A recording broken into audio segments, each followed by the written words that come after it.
The first contest to pick the 2024 Republican presidential nominee is not until February. That's 9 months away.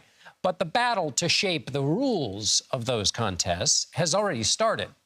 Every state has a different system for turning votes into the delegates who will actually pick a nominee at the convention in Milwaukee.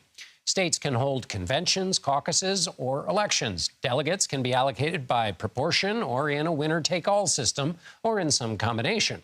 And as my next guest explains in an article for Vox, campaigns aren't just interested in numbers. They want to know who these delegates are and how loyal they'll be to their candidate. So let's bring in Ben Jacobs. He's a politics reporter for Vox. Ben, why does it matter so much who these delegates are?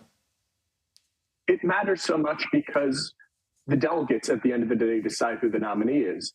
And if the convention is close, if it comes to a race where there's no clear majority coming into the convention, that comes down to the floor of the convention. And it also matters with the rules, with what happens around the convention, that even if there's a nominee set, we've seen conventions in the past where things become chaotic. And if you don't have the control of the delegates, you have situations like in 1992, when Pat Buchanan forced a speech that alienated a lot of voters. You have some of the scenes you saw in 2012 with Ron Paul supporters. So that even if you're going to win, it keeps the optics of this very important to that, even if the result is already determined. So this is the inside game that has real and serious consequences. So what do campaigns do, if they're doing anything at all, behind the scenes to manage this delegate selection process in all the states where they have to manage it? Well, campaigns are doing a number of things, and it obviously depends on the resources and how many people they have. First, they're figuring out what the rules are. The rules change every year, state by state. In 2020, the Trump campaign actually changed the rule in a number of states to make it easier for Donald Trump to win delegates. That, for example, in Massachusetts, they made it much harder for candidates to earn delegates so that Trump wouldn't have to deal with the challenges from the former governor there, who was running as a moderate never-Trumper. You also have efforts to try to figure out when states are going, how to get on the ballot, and how to line up all the cards in place so that what happens on election day, even if you win all the votes, you don't have scenarios like happened with Donald Trump in 2016, where you win the popular vote, but you end up not getting the delegates. So it's being prepared for that and knowing what the rules are and making sure that there's not a scenario in which you end up shooting yourself in the foot. And so let's get specific here. The heads of the Republican Party in Michigan are considering switching from an open primary to a closed caucus or convention. What does that mean, and who might that benefit?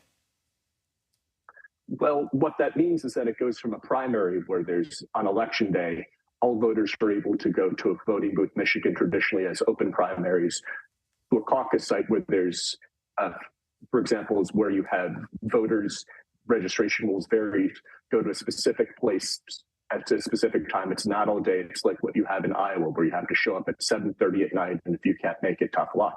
A convention is where there are delegates elected, and it's sort of the same phenomena that you would see in Milwaukee for Republicans or Democrats in Chicago, where they elect 2,000 people, 3,000 people, pick the number of people, and then they determine who wins the state and who wins the delegates. So that this changes who wins from a number of different ways. That obviously, if you're looking for crossover Democrats, it becomes that much harder. If you're trying to appeal to base Republican activists, it makes it easier that the smaller the electorate is, the more likely you are to get the most dedicated Republicans, most dedicated activists. And talking to folks, it's a little bit unclear how this plays out, simply because we're in such uncharted territory.